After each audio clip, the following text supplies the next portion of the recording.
Good morning बच्चों। Class BSc first year और BSc BEd first year integrated first year के लिए हमारा फिजिकल केमिस्ट्री का कॉमन टॉपिक चल रहा है गैसीय स्टेट्स, जिसके पार्ट नंबर 2 तक हमने कर लिया था। आज हम पार्ट नंबर 3 की बात कर रहे हैं। लास्ट क्लास में हम कर रहे थे आर एक कांस्टेंट जो आदर्श गैस समीकरण से लिया और जिसके अकॉर्डिंग हम आर के अलग अलग पद्धति के अंदर अलग अलग मात्रक और उनकी वैल्यूज़ निकाल रहे थे। तो हमारी आदर्श गैस समीकरण पीवी बराबर क्या थी, एनआरटी, और जिसमें हम आर को निकाल रहे थे पीवी बटा में एनटी।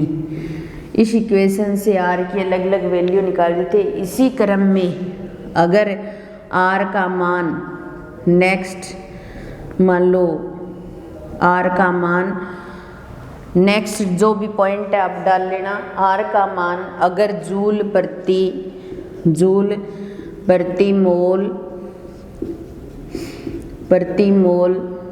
व प्रति केल्विन में निकालना हो तो प्रति मोल व प्रति केल्विन में निकालना हो तो हमने इसका मान जो निकाला था वो आर बराबर लास्ट में 8.314 इंटू में 10⁻7 अर्ग में निकाला था हमने। ठीक है, इसी मान को जूल में बदलना है तो 1 जूल बराबर होता है 10⁻7 अर्ग, यानी 1 जूल बराबर क्या होता है 10⁻7 अर्ग। तो आर का मान 8.314 जूल यहाँ पर था, मोल इनवर्स और केल्विन इनवर्स, तो यहाँ पर भी मोल इनवर्स और केल्विन इनवर्स हो जाएगा। तो अगर आर का मान हमें जूल प्रति मोल प्रति केल्विन में निकालना हो तो अर्ग को ख़त्म कर देंगे। 1 जूल के स्थान पर 10⁻7 अर्ग के स्थान पर 1 जूल रख देंगे। क्यों? क्योंकि 1 जूल बराबर क्या होता है 10⁻7 अर्ग होता है। ठीक है, इसी क्रम में लास्ट आता है आर का मान अगर कैलोरी में निकालना हो तो आर का मान कैलोरी में निकालना हो तो कैलोरी में निकालेंगे। तब हम क्या करेंगे, देखो 1 कैलोरी बराबर होता है 4.18 इंटू में 10⁻7 अर्ग होता है। ठीक है, इतना होता है। हमने लास्ट में जब अर्ग में निकाला था तो इसकी वैल्यू इतनी थी 3.14 इंटू में 10⁻7 अर्ग। ठीक है, और हमें इससे क्या करना है, डिवाइड कर देना है 1.18 इंटू में 10⁻7 से। तो 10⁻7 से तो ये कैंसिल हो जाएगा 8.314 बटा में 4.18। इसको डिवाइड कर लो। इसका डिवाइडेशन करने के लिए हम कैलकुलेटर का यूज कर सकते हैं। जैसे इसको डिवाइड करेंगे तो कितना आएगा देखते हैं अभी। 8.314 डिवाइडेड 4.18 और इसका आ जाएगा 1.98 इतना कुछ आ जाएगा। तो लगभग हम लिख देंगे 1.99 लिख सकते हैं। 98 कैलोरी में और पर मोल और पर केल्विन ये रख सकते हैं। ठीक है ना। तो इस प्रकार हम क्या कर सकते हैं, इनकी वैल्यू कैलोरी के अंदर निकाली जा सकती है। ये यहाँ पर सी आएगा भाई कैलोरी में। ठीक है, तो इस प्रकार हमने आर के मान निकाल लिए थे। ये टॉपिक तो यहाँ पर कंप्लीट हो जाता है अपना, उस दिन थोड़ा रह गया था।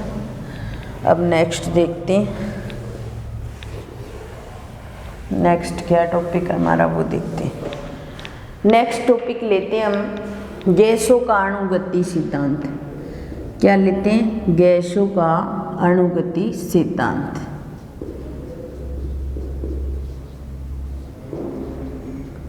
हम गैसों के अणुगति सिद्धांत को भी पढ़ेंगे और गैसों का जो अणुगति सिद्धांत है उसका डेरिवेशन यानी कि उसको डेरिवेटिव भी करेंगे। यानी कि पूरा करेंगे, उसमें सारे प्रकार के नियम से लागू करके पूरा डेरिवेशन करेंगे। तो गैसों का अणुगति सिद्धांत, इसके कुछ पोस्टुलेट्स दिए हुए हैं गैसों के अणुगति सिद्धांत के। इसमें कहा गया है कि जो गैस का अणु है, गैस का प्रत्येक अणु, यानी कि गैस का प्रत्येक अणु जो है वो सूक्ष्म गोले के समान है, सूक्ष्म गोले के समान है। यानी इस सिद्धांत के अकॉर्डिंग कहा गया है कि एक पात्र के अंदर अगर गैस है तो उस गैस का प्रत्येक अणु क्या है, एक सूक्ष्म गोले के समान है। या फिर अपने ऐसे कह सकते हैं कि जितनी भी गैसें होती है वो सूक्ष्म कणों से मिलकर बनी होती हैं। तो प्रत्येक अणु जो है वो सूक्ष्म गोले के समान है।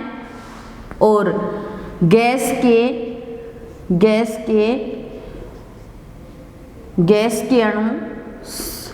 अणु जो होते हैं वो सूक्ष्म कणों से मिलकर बने होते हैं, सूक्ष्म कणों से मिलकर बने होते हैं। बिल्कुल थ्योरेटिकल पोर्शन है, अभी तो इसके कुछ पोस्टुलेट दिए हुए हैं वो, लेकिन कुछ हम इसका डेरिवेशन करेंगे, उसमें थोड़ा है मतलब डेरिवेशन सा है, वो करेंगे हम। अब देखो, गैस का प्रत्येक अणु सूक्ष्म गोले के समान है और गैस के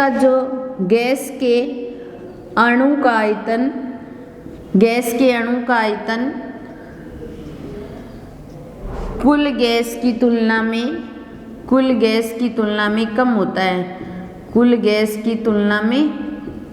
होता है, अब देखिए, एक पात्र के अंदर गैस के अणु भरे हुए हैं तो प्रत्येक अणु किसके समान व्यवहार करता है, सूक्ष्म गोले के समान।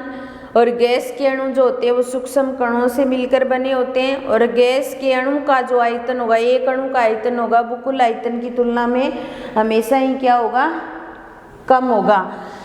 गैस के अणु लगातार गति करेंगे, गैस के अणु लगातार गति करते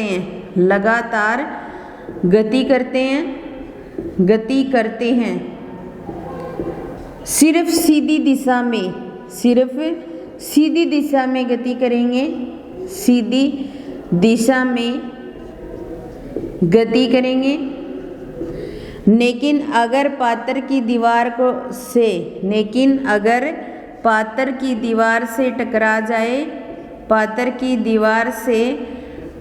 जाए तो वापिस भी सीधी रेखा में गति करने लग जाते हैं, सीधी रेखा में गति करने लग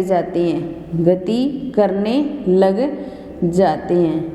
यानी पात्र के अंदर जो गैस के अणु हैं वो इधर उधर गति करेंगे, पात्र की दीवार से टकराकर भी अपनी दिशा बदल लेंगे, लेकिन करेंगे वो सीधी फॉर्म में गति। अब देखिए, गैस के अणु जब पात्र की दीवार से टकराते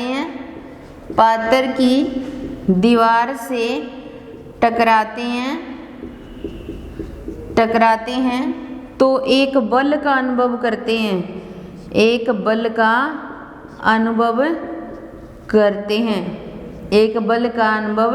करते हैं। यानी कि अगर गैस के अणु पात्र की दीवार को टकराएंगे तो उन पर एक बल अनुभव होगा, ठीक है। अब देखिए, अगर बल अनुभव होता है तो इसका मतलब ये नहीं कि उन पर कोई बल कार्य करता है। गैस के अणुओं पर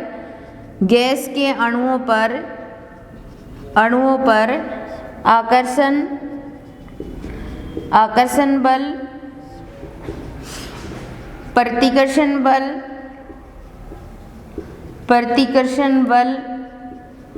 व गुरुत्वाकर्षण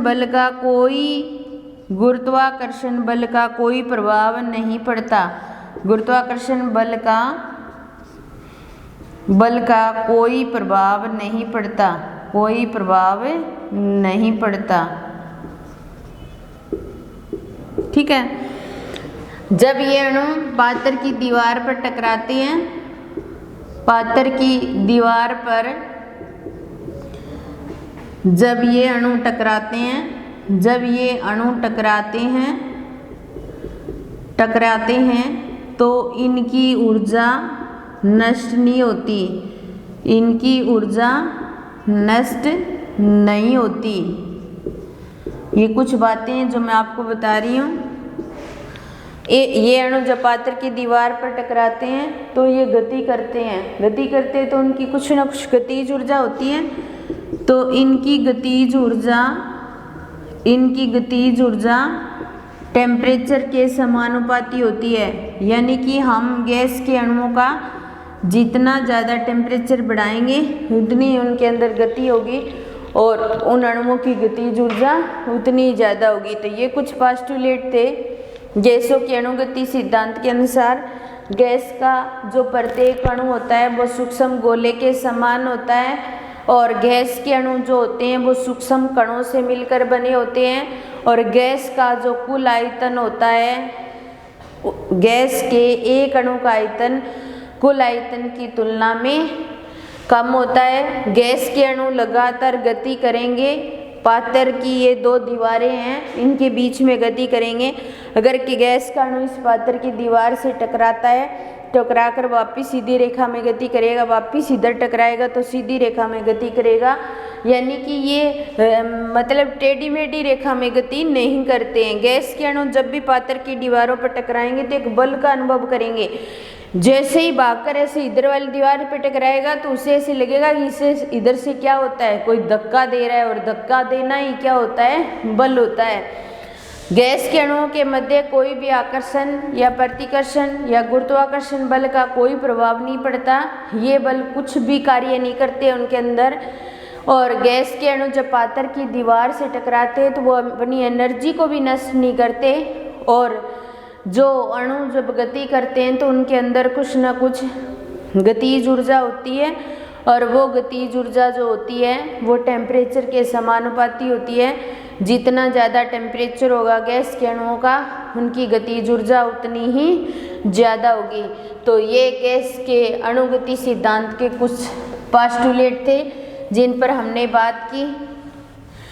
अब हम जो नेक्स्ट हमारा टॉपिक है गैसों के अणुगति सिद्धांत के अकॉर्डिंग बड़ा सा डेरिवेशन, जो एक क्लास में तो समाप्त नहीं होने वाला, उसमें थोड़ा टाइम लगेगा, लंबा टॉपिक है, लेकिन उसकी हम शुरुआत कर सकते हैं यहाँ पर। तो गैसों की अणुगति समीकरण का व्युत्पन्न करेंगे हम। गैसों की अणुगतिक समीकरण, अणुगतिक समीकरण, समीकरणीय व्युत्पन्न, अणुगतिक समीकरण का व्युत्पन्न करेंगे। ठीक है, हम इसके लिए एक डायग्राम बना लेते हैं पहले, फिर उस चीज़ को समझेंगे।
ये कुछ इस प्रकार का डायग्राम था जिसके अंदर एक्स वाई और ये सी को शो कर रहे हैं, एक्स वाई और जेड, एक्स वाई और जेड, एक्स वाई और जेड, वाई और जेड, ये एक्स जेड और वाई, एक्स वाई जेड, इस तरीके से हमने एक डायग्राम को शो किया गया है।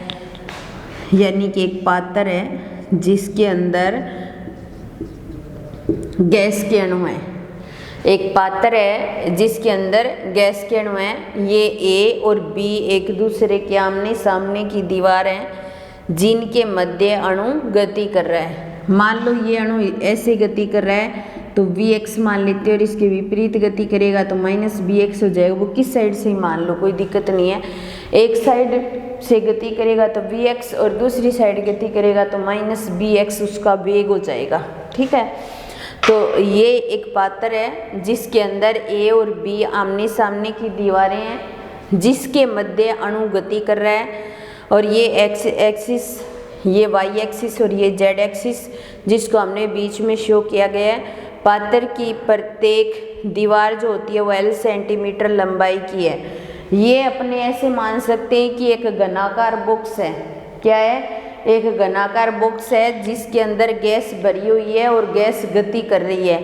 ए दीवार से बी दीवार पर टकरा रही है, बी दीवार से एक बल का अनुभव करके ए दीवार पर टकरा रही है। तो गैस के अणु क्या कर रहे हैं? गति कर रहे हैं। तो अपने ऐसे कह सकते हैं कि बॉक्स की प्रत्येक भुजा की लंबाई, कुछ चीज़ें यहाँ डिसाइड कर लेते हैं हम। प्रत्येक भुजा की लंबाई क्या हो जाएगी? L सेंटीमीटर हो जाएगी। हम ऐसे डिसाइड कर लेते हैं कि प्रत्येक बॉक्स की प्रत्येक भुजा की लंबाई L centimetre, L centimetre, L centimetre, L centimetre, L centimetre.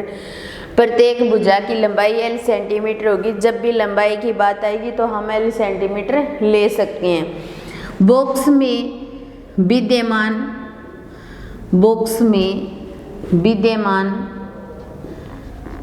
विद्यमान गैस के अणुओं की संख्या, अणुओं की संख्या क्या हो जाएगी? n हो जाएगी। यानी कि बॉक्स के अंदर गैस के अणुओं की संख्या कितनी है? n। बॉक्स एक घनाकार बॉक्स जिसकी प्रत्येक दीवार L सेंटीमीटर लंबी और इसके अंदर जो गैस भरी हुई है उसके n अणु हैं इसके अंदर। ठीक है, इन चीज़ों को समझते हुए करेंगे तो हमें ये पूरा डेरिवेशन जो है वो समझ में आ जाएगा। अब देखिए, प्रत्येक गैस के अणु का द्रव्यमान, प्रत्येक गैस के अणु का द्रव्यमान कितना हो जाएगा? m ग्राम। क्या हो जाएगा? m ग्राम। यानी कि द्रव्यमान लेंगे कितनी गैस भर रखी है उसके अंदर, तो प्रत्येक अणु के द्रव्यमान को m ग्राम फिक्स कर दिया। ठीक है, अणुओं का माध्य वेग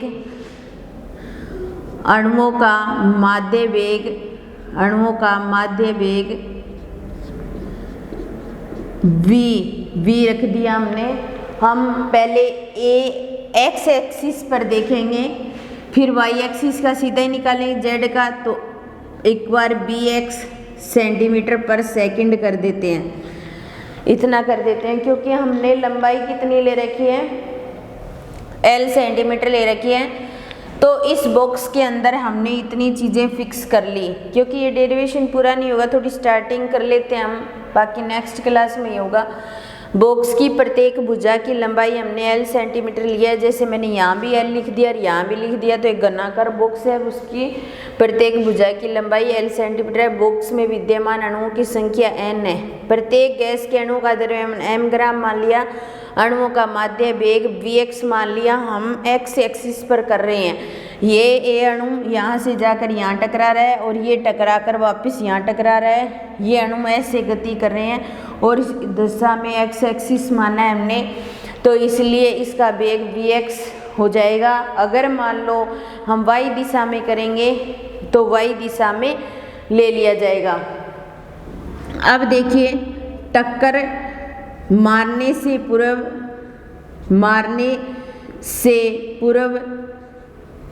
अणु का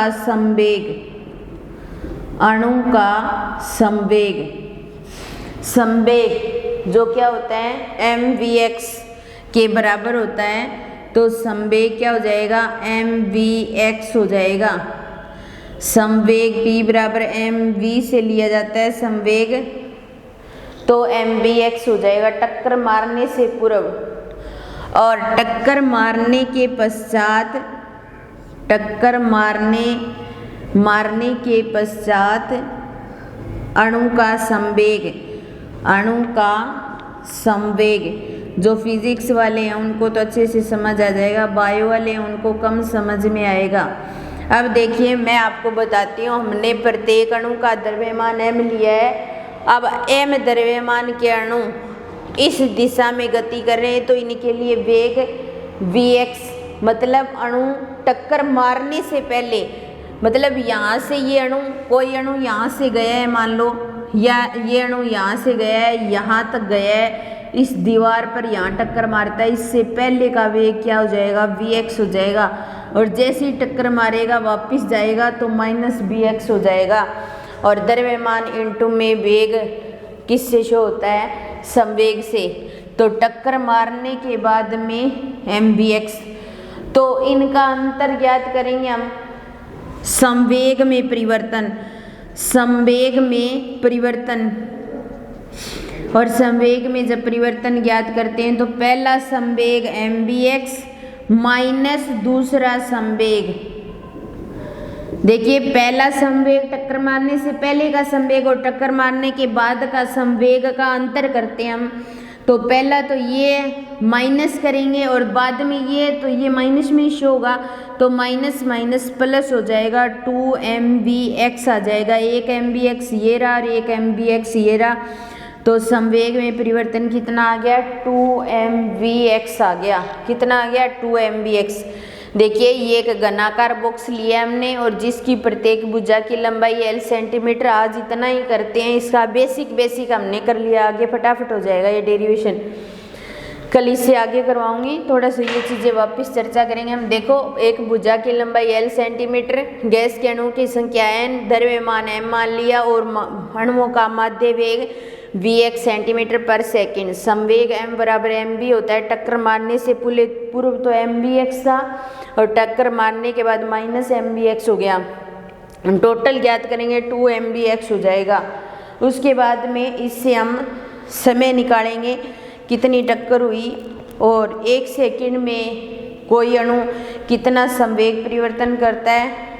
तो x एक्सिस में निकाला हमने, y का लेंगे, फिर z का लेंगे, फिर उनमें संवेग परिवर्तन निकालेंगे और फिर दाब का और बल का मान भी निकालेंगे इसके अकॉर्डिंग। तो बाकी नेक्स्ट क्लास में करेंगे, अभी क्लास का टाइम हो गया। धन्यवाद।